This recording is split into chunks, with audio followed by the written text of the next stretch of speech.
give us a sense of just what Egyptian society is like, because I lived in Egypt a long time ago in 2008, but I haven't been there since.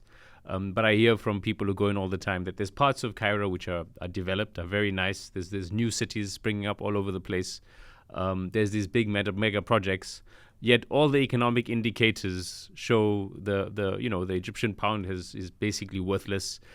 Egypt has spiraling debt, and there is definitely a problem of massive income inequality.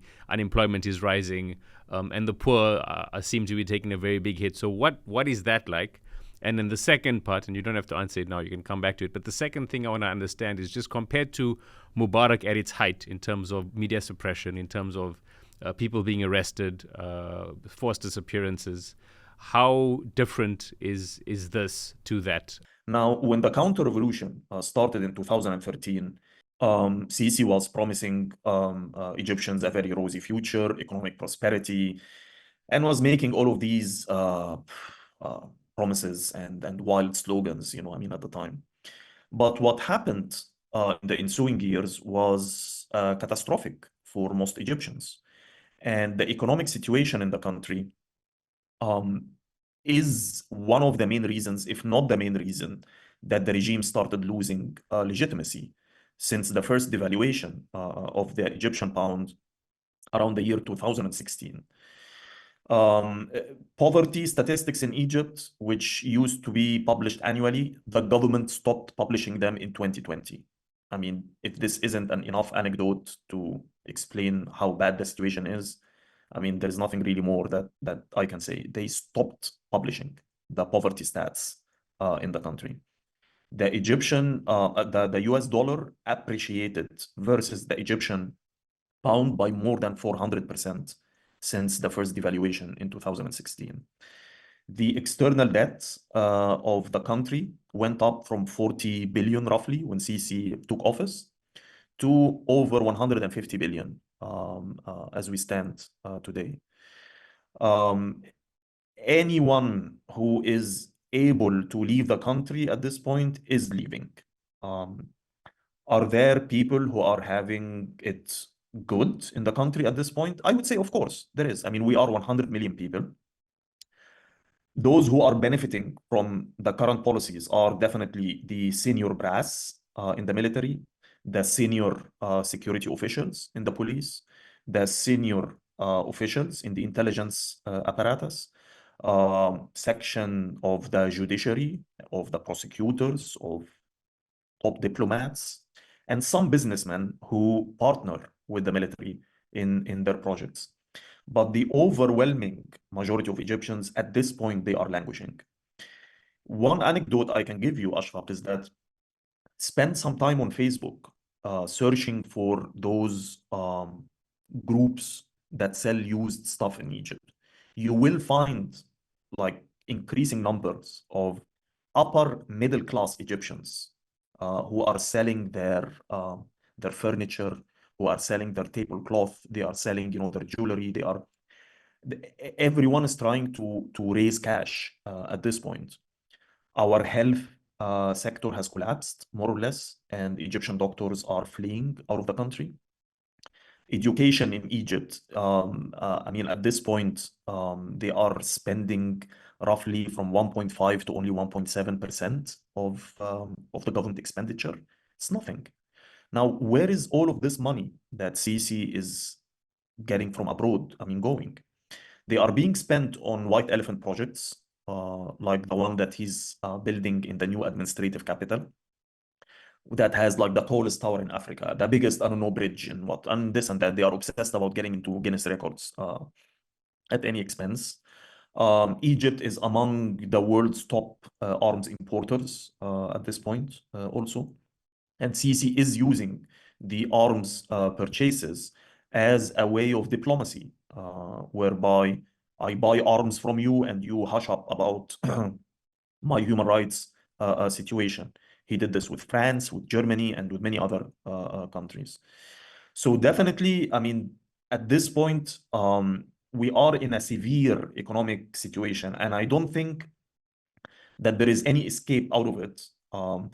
except him receiving one bailout after the other, because at least for now, Egypt is too big to fail for the regional and the international powers. Regarding repression, um, what you said is true. Definitely under Hosni Mubarak. I mean, Mubarak was not some human rights activist, although he would appear as one compared to Abdel Fattah Sisi. I was detained and tortured under Hosni Mubarak for organizing protests at the time.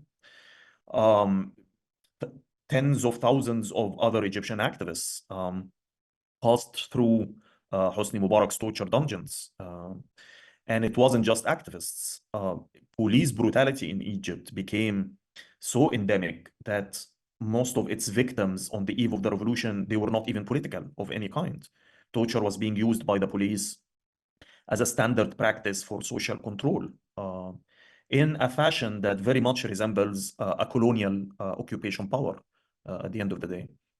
And I mean, let's not forget that the trigger for the uprising, the trigger for the 2011 revolution was police brutality. The murder of an Egyptian middle-class young man in Alexandria by the name Khalid Said. But all of this would sound like a paradise compared to what we saw after 2013. And this Ashfaq is once again not only because Sisi's ruthless personality and his psychotic kind of character, which he sees himself as God sent to save the country. I mean, these are things that he said on the record. It's not like, I'm making this up. He gets dreams and visions, that he acts upon later.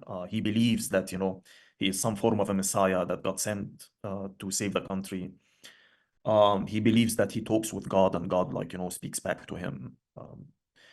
And, I mean, all autocrats are bad, but some autocrats who are believers, they are really bad.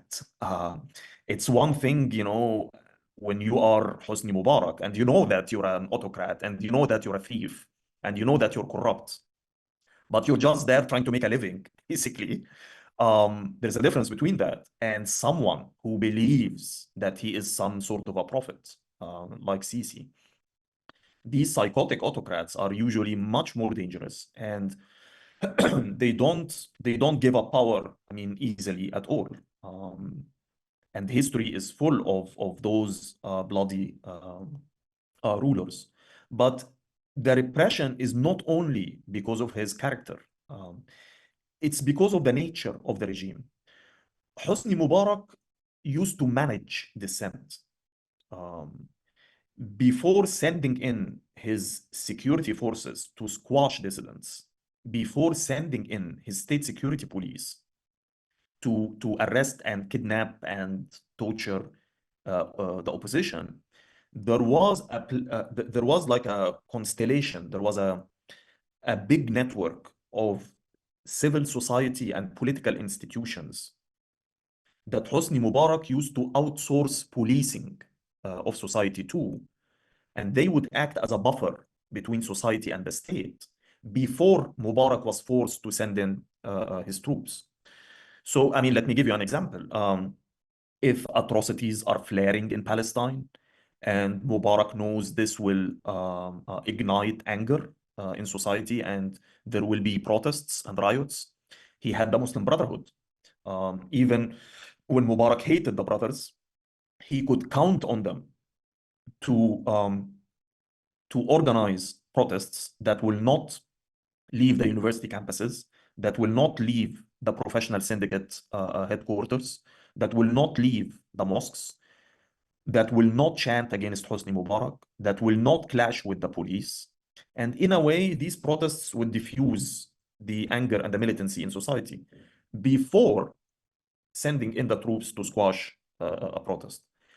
If there is some economic crisis and prices are rising, inflation is soaring, and there is so much anger in society, Mubarak had the Salafis who could take on the mimbars in the Friday ceremonies in the mosques and would blame the economic situation on a crisis in morals in society, or they say it's the Christians' fault, or the Shia's fault, or whoever's fault, anyone other than the regime, so as to divert the anger somewhere else before sending in the troops to squash economic triggered riots.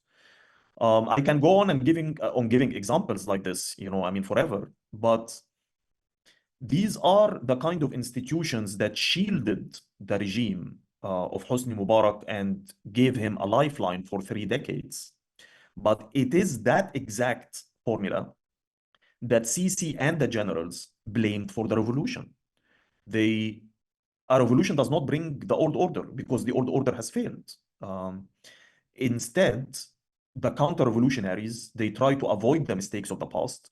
And in their eyes, Hosni Mubarak was too lenient. He was too weak. He was too tolerant of the opposition. So this high level of repression that we saw after the coup, on the one hand, it's because he wanted to send in a message to the public that no collective action would be allowed. But on the other hand, Sisi destroyed completely Egypt's civil society and political institutions because he saw them as the reason for the almost collapse of the state in 2011. So he dismantled the Islamist opposition. He dismantled the leftist opposition, dismantled youth groups, apolitical charities, trade unions, and even the old institutions of the regime itself. And hence, you know that Egypt, since 2013 up until today, we don't have local councils. We don't have municipalities. They are not there. It's because we don't have a ruling political party any longer. So you have the state whose organs have been cannibalized by the military and by the police and the intelligence apparatus. And this militarized state is ruling over society on a daily basis, micromanaging all of its details. When you are a hammer, you see everything as a nail, as the saying goes. And when you are a military general, you see everything as a battlefield around you. So these guys do not manage dissent; they eradicate dissent. They destroy dissent from its cradle. You have the officers' class micromanaging society on a daily basis, even bypassing civilian institutions, which they despise, which they think it's unprofessional, which they think it's inefficient. And for them, they have this militarized vision of how society should function, more or less. It's a quasi-fascist vision, more or less. And this explains this kind of unprecedented level of repression that we see in Egypt. There is no level of consent whatsoever. Sisi is only ruling by coercion at this point.